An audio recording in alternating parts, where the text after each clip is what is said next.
Hello everyone and welcome. If you're new here, welcome. My name is Firebug and today I'm going to be showing you how to unlock the skin for Seeress. And I'm going to be honest, I don't know how I got the Trich drops weapons. I didn't even know that was a thing. Maybe it was a new update, but I got it. So but in this video I'll be showing you what build works best for me when I play this character. And just for a disclaimer, I'm not claiming like this is going to be the best build or anything like that for Seeress. This is on Niflheim on Insane. Insane, if you don't know, is the hardest difficulty in the game. So it maxes out right here. And if you're struggling to get the skin, if you're watching this and you don't know how to complete this challenge, maybe watch this video and hopefully just copy my build, all that, and hopefully this video helps you. If you enjoy this kind of content, please leave a like, please comment, please subscribe. It makes a huge difference, especially for a small channel. And I will continue the series for, I think, next week, because I'm trying to plan on just making 2 Jotunnslayer videos for this week, and then hopefully a Smite video. I do play Smite 2, just to be warned, so if you see Smite 2, you can ignore it. If you're just here for Jotunnslayer, totally fine. I still gonna upload Smite 2 because I got a lot of subscribers that only watch Smite 2 content. But going back to Jotunnslayer, and if you haven't watched my last video, I'll put that in the link in the description. And at the very end, I'll provide you guys a playlist of like the rest of the videos of Jotunnslayer, right? Check that out if you don't know, if you're like new to the game, don't know what all this is. Hopefully just watch my older well, it's not super old, but my Jotunnslayer videos, my older Jotunnslayer videos is what I'm trying to say. All right, that all being said, and I know you hear that all the time on YouTube, it's finally begun. So I end up putting 2 points in Seeress's abilities here. I really like the spikes. The spikes have a chance to slow, and it does a lot of AoE damage over time. Scotty is one of my other favorites. Scotty, what makes Scotty so strong is the freeze. Freeze is really good, especially for Seeress. And so you want to apply slows with Seeress because she is not that tanky. She's more as a mage than anything else. But what makes Scotty really strong was the slow, and she gets a passive every time. Well, later on, you could apply this passive with Scotty that every time an enemy is frozen or freeze, you get healing. So that's really important later in the game. But as you can see here, this is gonna start looking like a bullet hell, right? With all the archers in the back. But I'm kind of just mainly focusing on the runners or the objective, because like I said about my other video, in the Berserker one, I don't really care about the objective too much. What I care about is try to just survive, beat this, and Insane. For me, Insane isn't crazy. I don't know. Maybe it's because I play this behind the scenes, right? And I have a lot of recordings. But for this week and next week, I'm gonna just kind of show you guys how to unlock all the skins that are available in this game. The other skins, the ones that look really cool, those ones are just DLC. So, and I know this game's quite new, so it doesn't have a lot of skins in it, unfortunately. But hopefully later in the if this game blows up, if this game like becomes more popular, hopefully we get more skins, because I do like how majority of the characters look. Even the base models look great. And then the other skin that the other skin that I'm going to be unlocking for Seeress is through this video. And that one's also looks pretty great. All right. I usually go for Odin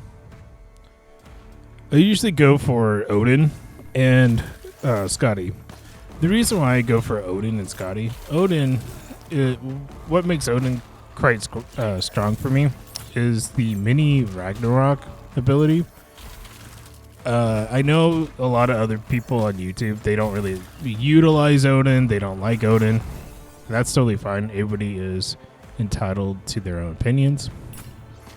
But for me personally, I really enjoy using Odin because Odin has a revive in one of his passives, and he has the mini Ragnarok, right? The mini Ragnarok is the strongest ability in the game. That's why I use it. It's good against bosses. It's good against hordes of enemies. Just everything in general. Also, on Niflheim, on Insane, you had to break these ice crystals sometimes, but not all the time, to get to your objective, because you can't just walk over, start the objective, and try to kill the Jotun. But just something to keep in mind. Insane, there's going to be a lot more enemies. I know it doesn't seem like that right now, but later in the video, you're going to see like hordes of enemies. So, and positioning is key. Just giving you some tips, right? Positioning is key. Always move. Don't stand around. That's why I usually don't get abilities or god abilities that require me to stand around or stand still. Yes, they're somewhat strong, but in my opinion, it works if you know what you're doing. But if you don't know what you're doing, it can really hurt you. So I try to make these videos that are easier to try to understand. And I know I'm kind of just going through it, and I'm not gonna break down like oh, what does this do? What does the missiles do? Blah blah blah. I will make a full-fledged video maybe later in the series and teach you guys what each ability do. What's Seeress' passive? She gets invincibility. Just every time she gets hit, she gets a slight invincibility for 1 second, if I remember. I'll give you like a full guide later in the series. But for now, this build worked best for me with her. And stick around because it's kind of crazy what I do with the boss, right? I know this doesn't look super impressive, right? Like I can barely kill these elites, but trust me, the build's gonna go online, and I'll explain how and why I'll basically two-shot the boss. Because once I went to the boss fight, and I was like, dude, I basically two-shot the boss on Insane. So stick around, and hopefully this video teaches you how to two-shot the boss. And I did take a little bit of notes, but not a lot of notes for this video, because again, I don't like taking notes or writing a script. It's because I rather just speak what's on my mind. and it feels more like genuine, right? Not like robotic. And I've tried writing scripts in my older videos, but it didn't really work out. So, but what works best for me with Seeress, and she's, in my opinion, she is a okay kind of character. She's not the strongest in my opinion. I feel like, again, I'm going to keep saying this in all my videos, Revenant is one of the strongest characters in my opinion, right? Seeress is up there. I feel like all the characters are pretty good. Like, you could beat the game with any of these characters, right? Just some things that Seeress, right? She is strong, but not really strong in early game. What I mean by early game is like in the very beginning, she's not that strong. Like, you're easy to get killed. What really shines with her, if you build her correctly, is actually some of her passives in her own kit, right? Because she has a really strong one that, if I'm trying to remember at the top of my head what it does, but it's one of the passives that you can upgrade with under her Seeress, right? And the passive is if you apply any source of like slows, burns, poison, fear, any of those kind of stuff, right? You actually do bonus damage. Why is that super strong? It's because you can utilize Scotty that has a freeze. You can pick up Scotty's every time you do an attack, you have a higher chance to freeze someone. And every time you freeze someone, right, you also get heals. So that's why I pick Scotty usually in my videos. I feel like Scotty's really strong, and she applies slows and freezes. I don't put points in the slows. I just focus on the points that freeze or have a higher chance to freeze enemies, in my opinion, because there's no point of putting slows to the enemy. Yes, there is only one exception, and that is there is a passive saying that you only have to put 1 point in it.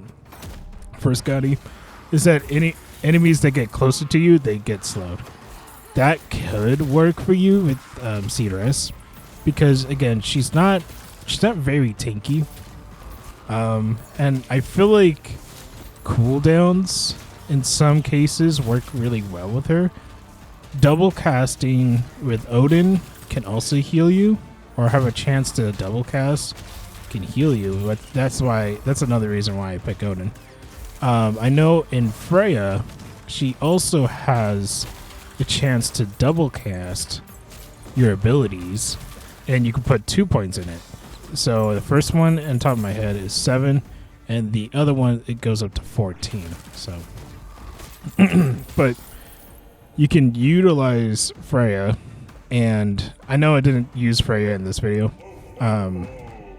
but Freya is also pretty good with Seeress, because there's a lot of things that Freya does that just benefit with her. And basically what you're trying to look for in this kind of game is gods that basically synchronize with your abilities, right?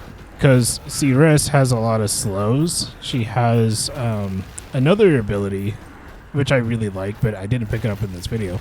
She has another ability that she can slow time, and you can freeze people with that.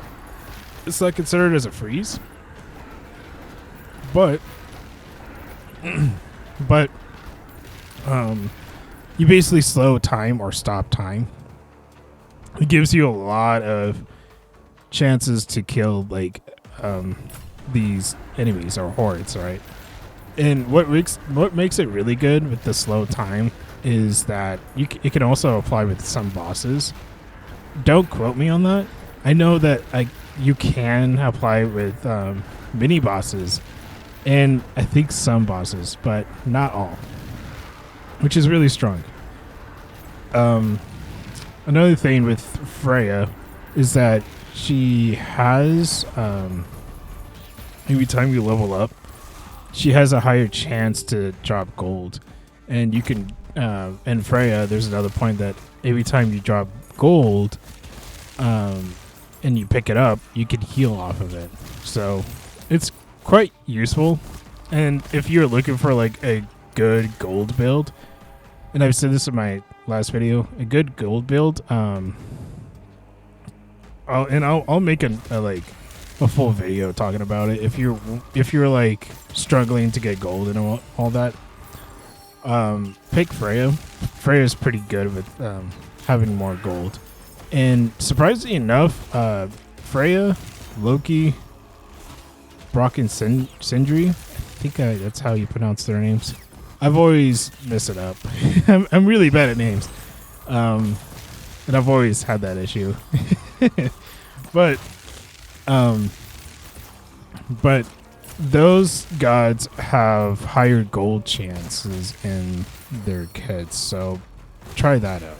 But in this video, Scotty is the main focus. Scotty, Seeress, and one point in Odin, of course, the mini Ragnarok, and the revive that works really well with him.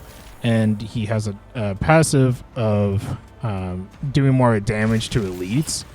That's a really good one, especially for higher levels like Insane.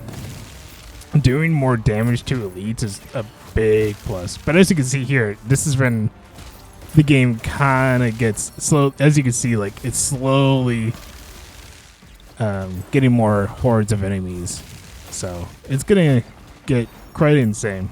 And if you want to see this full blood, not full blood, what am I talking about? Holy crap. This full build and the endless, I could probably make a video like that. And endless mode is basically what it says, right? There's no timer that goes down, and you're just consistently just killing hordes of enemies.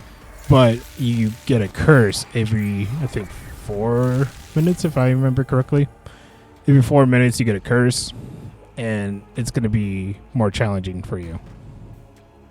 But yeah, stick around because I'm gonna make a lot of like videos with Jotunnslayer. I've been having a lot of fun. It's pretty cheap on Steam. It's like $15 if on top of my head. I think it could be cheaper. I think it's like $14. It's around $15 if I remember. Small indie game. You don't have to do much in this game, like control wise. I think it's good for people that are starting to like trying to learn how to play video games, right? Like never picked a controller, never used a mouse and keyboard. I feel like this game's really forgiving because all these abilities, you don't have to like click a button. They're all auto casts. All you have to do is the only buttons you have to focus on is a dash and your ultimate. So LB, RB, that's it. RB is the dash. LB is always going to be your ultimate.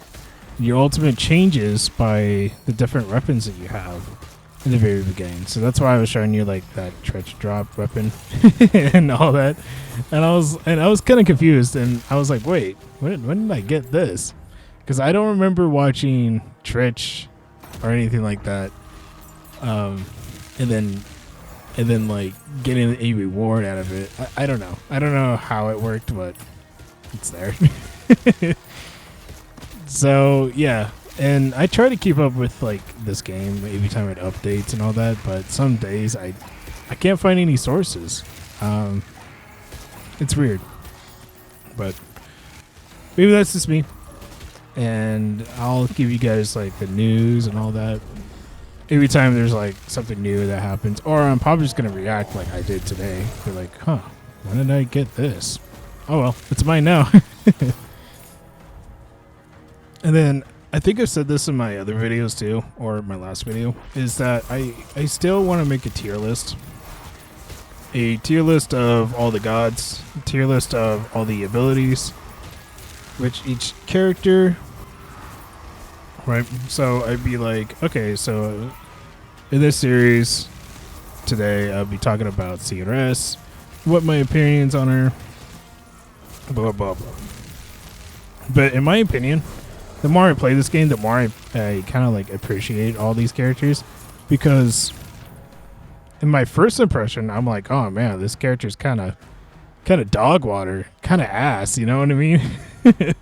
But the more I learn, read, and just kind of like digest what she does, she's not that bad, honestly. You just have to just read what she does, look at her passives, just kind of sit there and read before you play the game. In the main menu, because I think there's like a small little wiki that you can in the game. I don't think I'm gonna show you that in this video, but there's a small little wiki that explains everything, like what does curse do, what does a freeze do, blah blah blah. What's her passives, all that. But I always thought this character wasn't like my favorite, but the more I play her, the more I'm like, okay, she's actually not that bad. And I feel like that is the case with a lot of these characters, that they're actually not that bad. But I still believe that Revenant's still one of the OP characters. And I'm just gonna keep saying that. I know in other, and again, I watched other YouTubers talk about this game. I try to understand what their builds are, and I think I touched the subject in my last video, how it feels like sometimes, and not just in this game, right? And I'm not saying every YouTuber's wrong. I'm not saying that I'm always correct. I'm not saying that. And I'm not saying like, oh, follow this and this is gonna be the best build for Seeress because you can two-shot the last boss, blah blah blah. Like, I'm not claiming to be the best, and I've said this in all my videos. I don't claim to be the best. I'm not the expert in this game. I just know what works best for me, because in my opinion, if I can beat this on Insane, maybe my opinion of how I address it is kind of valid if you think about it. And that's how I'm saying it. And I'm showing it to you guys, like, I'm playing Seeress on Insane to show you about the skin. So I feel like, okay, if it works best for me, maybe it may help you beat this game on Insane. So that's how I'm saying it. But I'm not claiming to be like the best or anything.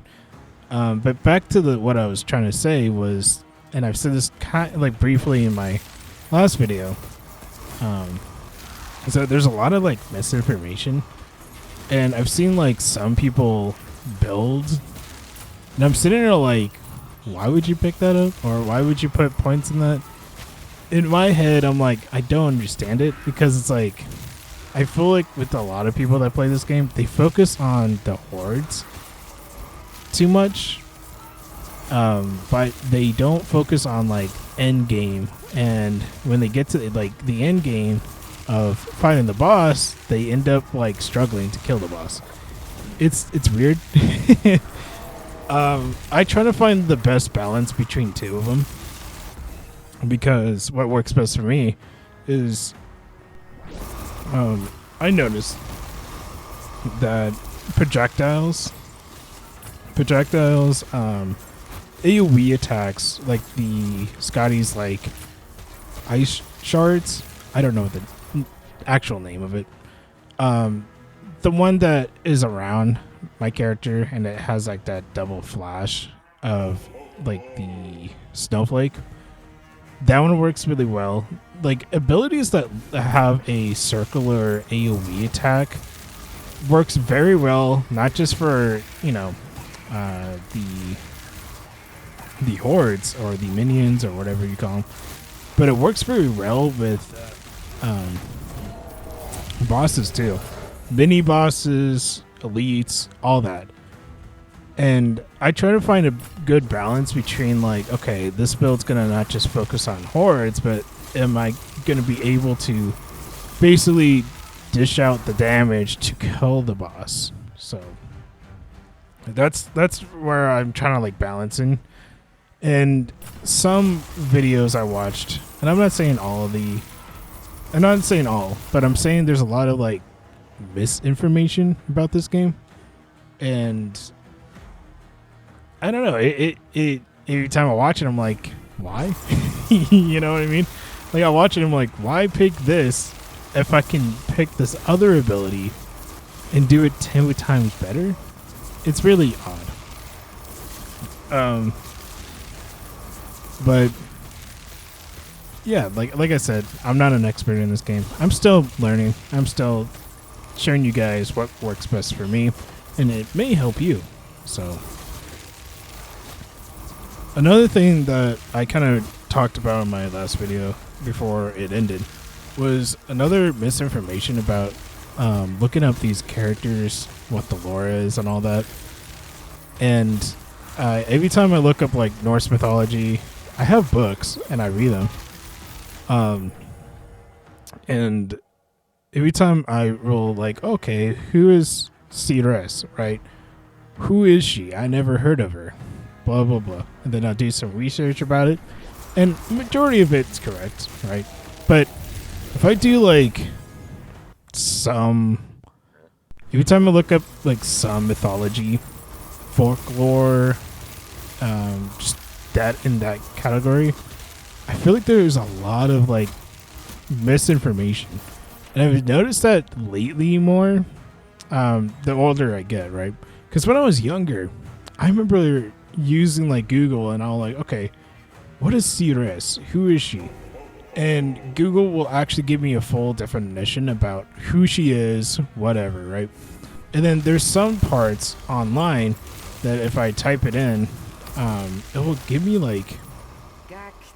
me something completely different. And not even fitting like who she is, whatever. And then I'm like, is there a source behind that? Right? And there's no sources. And I'm like, huh. But as you can see here, look how fast I shred this guy. Like, that's insane. Especially if I'm playing this on the hardest difficulty. But anyways, there you go. I unlocked the skin. And yeah, I was like, what the heck? But I think what happened here is that I have that passive that every time I slow someone, I end up doing more damage. And that overstacked because I have Scotty and I have Odin's double cast, or a chance to double cast. So here's like, I'm not going to tell you what each of these do, but you can pause this video, look at each of these level ups that I got. And yeah, I was so shocked. I was like, dude, I did that on the hardest difficulty. So there you go. But yeah, that's how to unlock the new skin for Seeress. Pretty interesting stuff. And every time I watch this, I'm always shocked. I'm like, wow, I just basically two-tapped, or well, basically I think it was like 8, but you get the idea. I basically shredded this this boss's health. So yeah, and hopefully this build works best for you. And I haven't tried this build on the other maps, but here you go. This is the new skin for Seeress. I actually enjoy it. I think I'm gonna rock with it. I do like how she looks. So there you go. If you enjoyed this kind of video, please leave a like, please leave a comment, and subscribe. Consider subscribing, because I'll show you more how to get the other skins. So thank you so much for watching, and I hope you have a good rest of your day. Bye-bye.